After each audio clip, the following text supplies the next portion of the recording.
D star టీవీకు స్వాగతం. నేను మీ దివ్య. రాయదుర్గం తాలూకా CPI AP రైతు సంఘం గుమ్మగట్ట మండలం బీటీపీ డ్యాంను పరిశీలించిన సిపిఐ అనంతపురం జిల్లా కార్యదర్శి జాఫర్. సిపిఐ అనంతపురం జిల్లా కార్యదర్శి జాఫర్ మాట్లాడుతూ, రాయదుర్గం తాలూకా గుమ్మగట్ట మండలంలోని బీటీపీ డ్యాంను పరిశీలించిన సిపిఐ ఏపీ రైతు సంఘం బృందం గత 2014లో టీడీపీ ప్రభుత్వం అధికారంలో వచ్చిన తర్వాత బీటీపీ డ్యాంను 9,000 కోట్లకు పైగా నిధులు చేపట్టి డ్యాంకు కాలువలు తవ్వి బీటీపీ నుండి ఇతర చెరువులకు నీరు అందించే పథకానికి శ్రీకారం చుడతామని చెప్పిన సందర్భాలున్నాయి. కానీ ప్రభుత్వం మారడంతో అప్పటి వైసీపీ ప్రభుత్వం ఎమ్మెల్యే కాపు రామచంద్రారెడ్డి 950 కోట్లు ఎందుకు, మా ప్రభుత్వంలో నేను కేవలం 150 కోట్లతో బీటీపీకి నీరు అందిస్తానని చెప్పిన పెద్ద మనిషి నియోజకవర్గంలో కనబడకుండా పోయే మరి ఇప్పుడు కూటమి ప్రభుత్వం జీడిపల్లి రిజర్వాయర్ నుంచి నీరు తెచ్చి బీటీపీ డ్యాంతో పాటు సమాంతర గ్రామాల్లో ఉన్నటువంటి ప్రతి చెరువుకు నీరు అందించి రైతుల పంట పొలాలు సాగు చేసుకుని తినే విధంగా వలసలను నివారించే విధంగా చర్యలు చేపడతామని చెప్పిన నాయకులు మీరు చెప్పిన మాటల్ని నిలబెట్టుకోవాలని భారత కమ్యూనిస్టు పార్టీ సిపిఐగా తెలియజేస్తున్నాం. గుమ్మగట్ట మండలంలోని కుడి ఎడమ కాలువలకు దాదాపు 12,000 ఎకరాల భూములు ఉన్నాయి.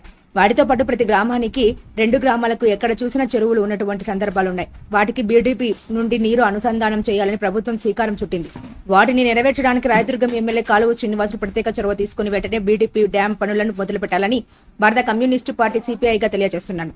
ఈసారి కూడా తూతు మంత్రంగా మాటలతో సరిపెడతామంటే సిపిఐ పార్టీగా మిలిటెంట్ ఉద్యమాలకు కూడా శ్రీకారం చుడతామని రాష్ట్ర ప్రభుత్వానికి హెచ్చరిస్తున్నా అన్నారు. ఈ కార్యక్రమంలో పాల్గొన్న వారు రాయదుర్గం తాలూకా సిపిఐ ప్రధాన కార్యదర్శి నాగార్జున, ఏఐవైఎఫ్ అనంతపురం జిల్లా ప్రధాన కార్యదర్శి సంతోష్ కుమార్, రాయదుర్గం తాలూకా ఏపీ రైతు సంఘం తాలూకా అధ్యక్ష కార్యదర్శులు నరసింహులు, తిప్పేస్వామి, మండల కార్యదర్శి దుర్గన్న, ఏపీ రైతు సంఘం నాయకులు వాసికేరి రామంజీ, మల్లప్ప, ఎరిస్వామి తదితరులు పాల్గొన్నారు.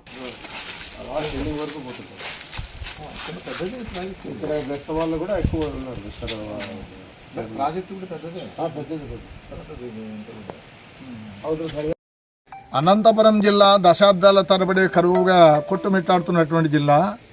ఇవాళ నీటి కేటాయింపుల ద్వారానే సస్యశ్యామల రావడానికి అవకాశం ఉంది.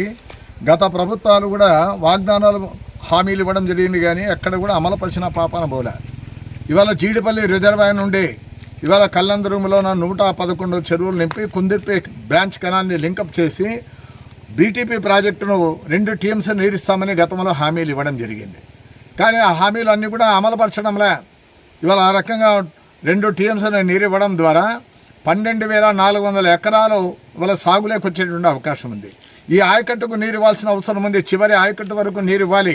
ఇవాళ రైతుల పరిస్థితి అంతా కూడా ఇవాళ అంతా ప్రభుత్వాలంతా కూడా పట్టించుకునేటువంటి పాపాన పోలే. అందుకని మేము ప్రశ్నిస్తా ఉన్నాం. ఇవాళ ఇక్కడంతా కూడా గుమ్మగట్ట ప్రాంతానికి వచ్చినాము కాబట్టి మండలానికి ఇవాళ బీటీపీ ప్రాజెక్టు అంతా కూడా సిపిఐ బృందం ఇక్కడ పరిశీలిస్తూ ఉన్నాం. ఇప్పటికైనా యుద్ధ ప్రాతిపదికన చర్యలు తీసుకోవాలి. ఇవాళ కాలువ శ్రీనివాసులు గారు ఎమ్మెల్యే రాయదుర్గం, అదేవిధంగా కళ్యాణదుర్గం ఇవాళ ఎమ్మెల్యే ఆయన కూడా సురేంద్ర బాబు గారు, వారు కూడా అంతా కూడా ప్రభుత్వం దృష్టికి తీసుకొని పోయారు ఈ మధ్యకాలంలో. కానీ వెంటనే ప్రాజెక్టును పూర్తి చేసి రైతులను ఆదుకోవాలని చెప్పి మేము డిమాండ్ చేస్తూ ఉన్నాం. అదేవిధంగా తుంగభద్ర